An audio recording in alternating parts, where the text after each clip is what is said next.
The Shadows of Blackthorn Manor follows Emma, a determined historian, as she investigates the eerie legend of an abandoned estate in New England. Joined by her skeptical boyfriend Mark and a paranormal enthusiast Lucy, she delves into the dark history of Blackthorn Manor, uncovering tales of a cursed family and an ancient, malevolent entity known as the Shadow King.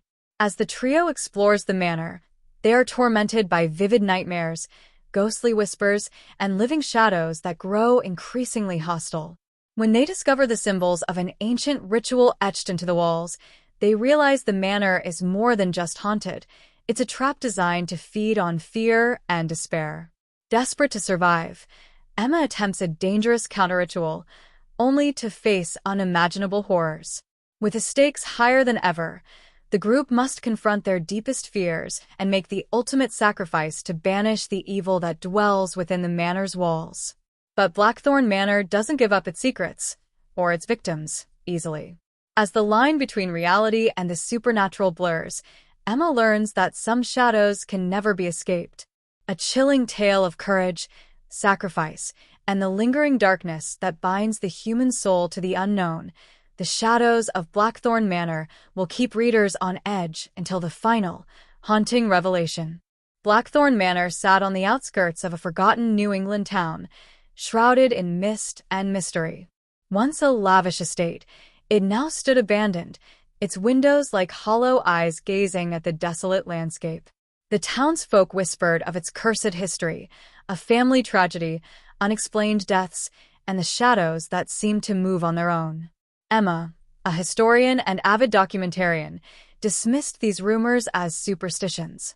Determined to uncover the truth, she planned a weekend expedition to the manor, armed with her camera, notebooks, and a determination to debunk the myths. She wasn't alone. Her skeptical boyfriend Mark and paranormal enthusiast Lucy joined her, making it a team effort. The trio arrived at dusk, the manor looming like a silent sentinel.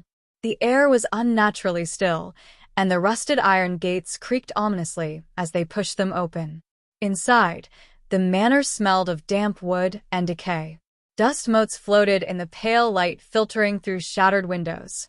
Lucy, armed with EMF detectors and a spirit box, immediately began searching for signs of paranormal activity.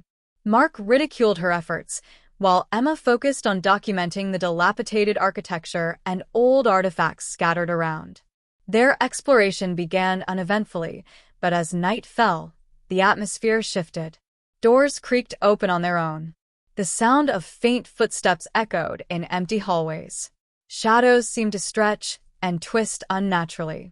While exploring the attic, they found a trunk filled with family belongings, photographs, letters, and a child's journal. The journal belonged to Abigail Blackthorn, the youngest daughter of the family. Her entries described a growing fear of the shadow people that visited her at night, whispering secrets and promises. Suddenly, the temperature plummeted, and their flashlights flickered. Lucy gasped as her EMF detector spiked wildly. A cold, guttural voice emerged from the spirit box. "Leave." Mark dismissed it as interference, but the others weren't so sure. As they descended the attic stairs, they heard a child's laughter echoing through the empty halls. The sound was faint yet chilling, seeming to come from everywhere at once. The next morning, Emma pored over Abigail's journal, piecing together the manor's dark history. The Blackthorn family had been plagued by misfortune after moving into the manor. Abigail's parents grew distant and paranoid, blaming an invisible force for their deteriorating health and sanity. One night, the entire family disappeared, leaving only Abigail's blood-stained journal behind. Lucy discovered old newspaper clippings that detailed similar disappearances over the years. The manor seemed to ensnare anyone who stayed too long. The trio began to realize they were not just researching history, they were living it. That evening, Lucy insisted on conducting a séance in the grand dining room. Emma hesitated, but Mark, eager to prove it was all a hoax, encouraged it. They gathered around a dusty table, lighting candles and placing their hands on a makeshift planchette. At first, nothing happened. Then, the planchette jerked violently. Lucy's voice trembled as she asked, "Who are you?" The candles flickered, and the spirit box hissed. "We are many." That night, each of them experienced vivid, horrifying nightmares. Emma dreamed of being suffocated by shadows, unable to scream. Mark saw himself wandering the halls endlessly, chased by an unseen force. Lucy dreamed of Abigail, her face twisted in terror, begging, "Don't let them take you." The dreams spilled into reality. Mark awoke with scratches on his arms. Lucy found herself standing in the hallway without remembering how she got there. Emma noticed the shadows were darker, almost alive, and they moved even when no light source shifted. As the nights wore on, the entity became bolder. Doors slammed shut. Whispered threats grew louder. Emma discovered strange symbols etched into the walls, symbols matching those in Abigail's journal. They described a ritual to summon the Shadow King, an ancient being that thrived on fear and despair. Desperate to end the nightmare, Emma decided to perform a counter-ritual described in the journal, which required burning the symbols and a blood offering.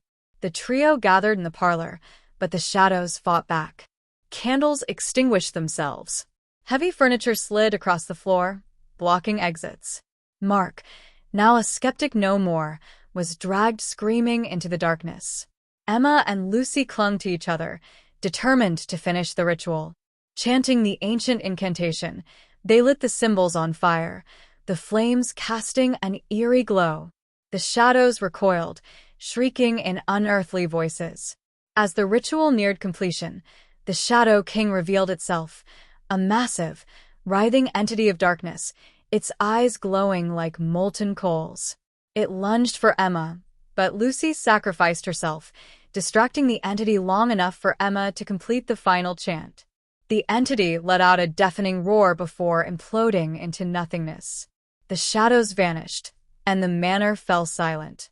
Emma staggered out of the manor at dawn, alone and scarred, both physically and mentally. Lucy and Mark were gone, claimed by the house. The manor stood intact but lifeless, as if its hunger had been sated. Emma published her findings, but no one believed her. The footage she captured was mysteriously corrupted, and the journal disappeared. Blackthorn Manor was eventually demolished, yet locals claimed to hear faint whispers when passing the site at night. Emma moved far away, but the nightmares followed. Every now and then, she saw shadows flicker in her peripheral vision, and she heard faint whispers calling her back.